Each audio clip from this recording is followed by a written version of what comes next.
Napakagandang balita po, napakaagang pamasko para sa mga loyal fans and followers ng TVJ. Ang Itbulaga po ay babalik na sa TVJ. Ang ibig sabihin, ang TVJ ang may karapatang gumamit ng trademark na Itbulaga. Balita sa 1PH, kinansela na ng Intellectual Property Office of the Philippines ang trademark registration ng Television and Production Exponents Inc. o TAPE Incorporated sa pangalang Itbulaga at EB. Ayon sa IPOPHIL, hindi napatunayan ng TAPE kung paano nila nabuo ang Itbulaga mark. Samantala, nakapaglabas ng testimonya at eksplanasyon ang mga petitioner na sina Tito Sotto, Vic Sotto at Joey De Leon kung paano nila nabuo ang Itbulaga, kaya sa kanila pumabor ang desisyon. Ayon po sa IPOPHIL, the petitioners proved that it is the originator and owner of the contested Itbulaga mark. Petitioners' explanation or story on how initially the idea of the Itbulaga mark came about did seem believable and credible. Sinabi din sa ibang balita, trademark registration ng Itbulaga sa TAPE kanselado na. Ipinawalang bisa na umano ng Intellectual Property Office of the Philippines ang trademark registration ng TAPE Incorporated para sa titulong Itbulaga noong December 4, 2023 ayon sa inilabas na ulat ng News 5. Matatandaang noong Agosto, naglabas ng resibo ang TAPE na nauna silang magpa-renew ng Itbulaga trademark sa IPOPHIL bago pa man ang paghahain ng reklamo ng petitioners na sina Tito Sotto, Vic Sotto at Joey De Leon o TVJ tungkol dito. Respondent Registrant TAPE Inc.'s existing trademark registrations over the marks Itbulaga and EB should be cancelled as they were obtained in contravention of the provisions of RA number 8293 or the Intellectual Property Code of the Philippines. Yan po ay ayon sa naturang desisyon.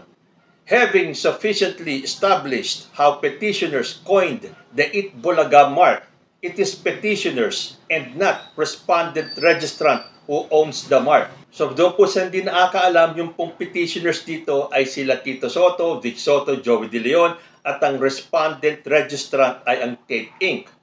Tuloy pa ng IPOPHIL, considering that petitioners are the owners, they have absolute and exclusive right to register the Itbulaga mark and all variations thereto, including the subject mark and the EB mark under its name.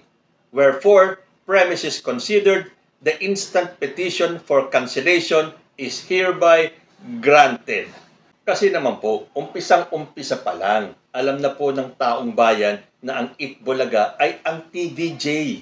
Dahil sa more than 40 years ng Itbulaga na nandiyan ang TVJ, parang hindi mo maiisip na yung Itbulaga ay magkakaroon ng ibang mga hosts na mawawala ang original na Dabarkads, mawawala ang Tito Vic and Joey, mawawala sila Wally, sila Jose, sila Paulo, and the rest of the Dabarkads. Pero syempre nilaban po ng TVJ yan sa legal na paraan. Hindi nga ba nung August, parang nawala na yung pag-asa na maibalik ang Itbulaga sa Tito Vic and Joey dahil yung pong trademark ay nirenew ng 10 taon.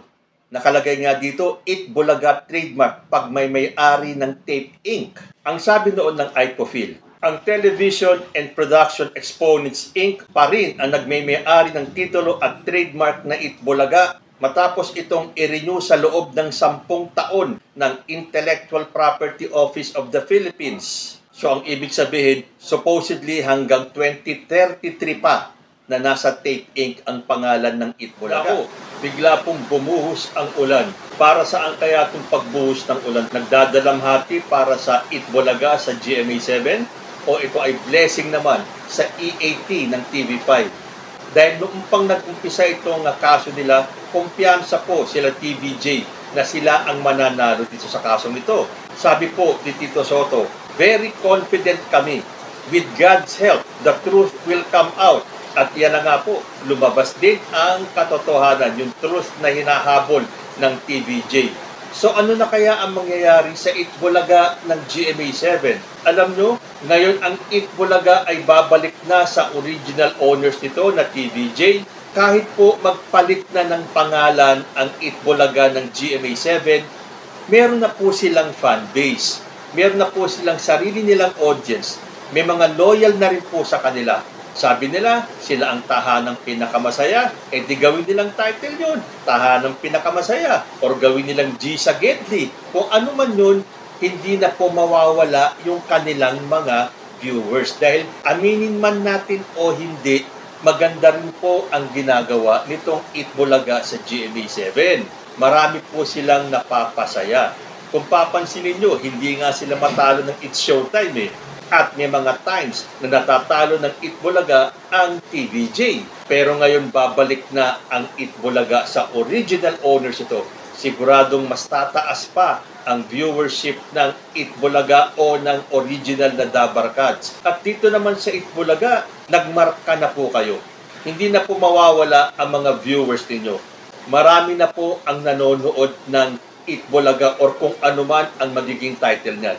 Isang dahilan po kung bakit tumaas ang viewership ng Itbulaga sa GMA ay dahil po kay Yorme Isko Moreno. Well, yan naman po ay sa sarili ko lang opinyon. Dahil mula po nang pumasok si Yorme dyan, mas lalo pong lumakas ang Itbulaga sa GMA7. At tulad nga ng sinabi ko, magbago man sila ng pangalan, hindi na po aalis or hindi na magbabago yung mga loyal fans ng Itbulaga sa GMA7 or kung ano man ang ipapalit nilang title dyan sa noontime show nila. Dahil nga ang sabi ng TVJ, hindi naman nila gustong ipahinto ang noontime show ng GMA7. Ang gusto lang nila ay palitan ng pangalan at ibalik sa kanila ang original na Itbulaga. So I'm sure magtutuloy-tuloy po itong Itbulaga sa Channel 7 with a different name na at kahit na baguhin pa ang pangalan nila, they are here to stay. Talagang labanan po yan ng mga noontime shows natin. Pero teka muna, ngayon ang pangalang Itbulaga ay magbabalik na sa original owners ito na TVJ. So yung EAT sa TV5 magiging Itbulaga na. At syempre magpapalit na ng pangalan itong Itbulaga sa GMA7. Paano na kaya yung mga original ideas, concept ng Itbulaga? Tulad ng Little Miss Philippines at Pinoy Henyo. Kasama po kaya yan sa pangalang Itbulaga na babalik sa original na Dabarkads? Sana nga, dahil ang Little Miss Philippines at Pinoy Henyo ay tatak po yan ng TVJ. Ang tanong na lang dito, meron pa bang habol ang GMA7? Pwede pa ba silang umapila? Pero sana, wag na lang. Dahil tulad yan ng sinabi ko, mawala man sa kanila ang pangalang Itbulaga, bumalik man ito sa original owners ito, nandyan na po sila Paulo Contis, sila Betong Sumaya, sila Yorme Isko Moreno. At malaking selebrasyon tiyak yan pag ginamit na uli ng EAT o ng TVJ ang original na Itbulaga sa Channel 5. So again, sa ating po mga supporters ng Itbulaga, isa na po ako dun. Then mula po sa aking teenage years hanggang sa aking adult life, kasama po natin ang Itbulaga. At masaya po tayo na nagbalik na sa kanila ang original na Itbulaga. Tagumpay po ang TVJ na mapa sa kanila ang nararapat na kanila. Kayo po, ano ang masasabi nyo dito? Comment lang po down below and I will see you next time. Peace.